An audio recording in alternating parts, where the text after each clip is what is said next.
I don't know if you guys have heard about the MLS rule changes that come into effect next week. That blanks a no. So I just kind of go through this, but I was wondering actually if this could work in the Premier League. So the new rules are that if an injured player remains on the ground for 15 seconds or more, they have to remain off the field for at least 2 minutes. No. Tackle time wasting. And the other one is if a substitute takes more than 10 seconds to leave the field, the new player can't come on for a minute. This is to try and clamp down on time wasting, so you don't have people staying down for too long. Could it work in the Prem?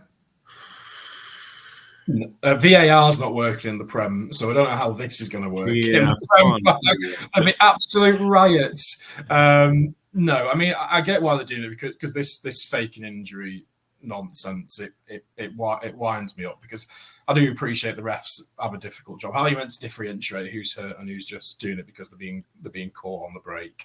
I think there are other ways to tackle it. I mean, I think could you use VAR just to look back if someone's time wasted and book them that way? But no, I don't think this would go down well. I mean, try it in the League Cup maybe just to see what happens. But yeah, just give it a run out, but not in the Prem. No, I think it'd be disastrous. No, I think there's too many things that we need to get right as it is to then be introducing silly rules like that, and that sounds like a very American thing to do. So we'll just let them do let them stick to it. We can't even get the added time on rules that we've enforced this season, right? And I've been watching the MLS because Messi's there, and the standard of football over there is abysmal. Not to be rude, but it is. So I think let them do this. But as Joel said, I think we need to get the basics of like refereeing correct, and how much extra time we add on, and all that, and what is a foul and what isn't a foul, what constitutes a booking. I think there's too much starting all this in. Yeah. Do you guys remember the old MLS penalty rules?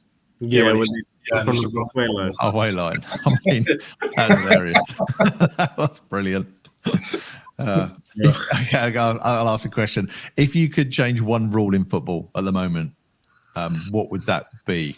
I'll give you a bit of thinking time. I'll come up with 3 myself, which I think could work. You can shoot me down, boys. Don't worry about it. So I would introduce the VAR for me is used too often. So introduce a VAR challenge like they have in tennis. So each team gets 2 VAR challenges and just cut down on constant stoppages.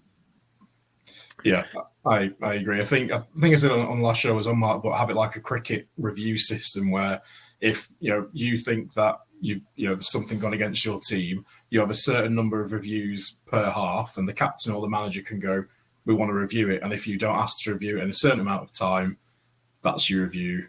That's your review gone. I think my main one is this stupid offside flag rule. If the linesman knows it's offside, flag it.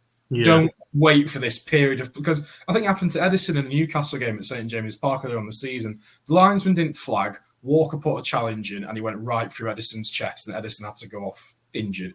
If the linesman had flagged, it would never have happened. So that's my biggest bugbear, I think. I probably agree. I think the yellow card rule, when you're asking for a yellow card, automatically grants a yellow card. I think it's too subjective as to what is asking, and it's not consistent as well. If you ask for a red card, then what? I think I can't remember what game it was, but a player actually asked for a yellow card and didn't get booked.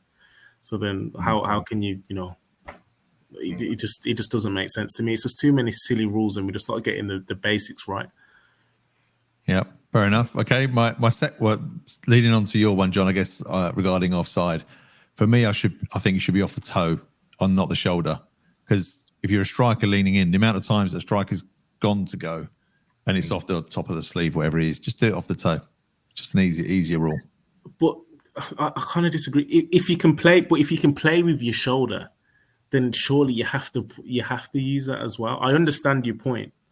But if you can score with your shoulder because you can, then it has to be used as an offside as well. I haven't seen many goals scored with shoulders though. Mario Balotelli against Norwich. Yeah. Yeah, that one, yeah. I love him. Nutter. Okay, my last one is my last rule. And bear with me and don't read too much into it when I say this one, okay? But scrap the rule for taking off your shirt when scoring a goal. Yeah, agreed. I don't understand, because at the end of the Passion. game, they take their shirt off and go and give it to a fan. Like you're booking them for that. So what? I don't know. I don't get the rule. It doesn't waste much time, does it, when they run around with their shirt off? No. Nah. I never understood that one. Agreed. I think the other one I would change is the handball rule, because the laws of physics and weight and speed, everything have to come into it. I think if you've jumped and your arm is up there and you're not going for the ball at all and it hits your hand, you can't do much about that, can you? Remember what happened to Jack Grealish last season, the FA Cup final? He still won, so done much right. But he's got up to jump for the ball. His body weight and everything, his limbs have gone up with him. How can you be in control of everything? And you've got to judge the flight of the ball. I think it's if it's not malicious. I mean, they get into facts of how do you judge how malicious it is and if people mean it. But I think that needs to be reviewed as well. I think it's how many daft decisions we've seen this season where it's hit somebody's hand and the defender or whoever's not had an absolute, not seen it at all. Yeah, fair enough. Fair enough. Well, look, chaps, thank you very much for staying with us tonight. I know we've had a bit of a different format, but it's been great to talk about some different topics in football. But I'll let you enjoy the rest of your evening. So thanks very much for your time. Thanks a lot, guys. Appreciate it. Cheers, Matt. Thank you. See you all. Bye. Take care. Cheers, mate. So that's it for Talking Balls this week. Thank you very much for joining us. Join us back here next Monday, and we'll be talking more 8 o'clock next week.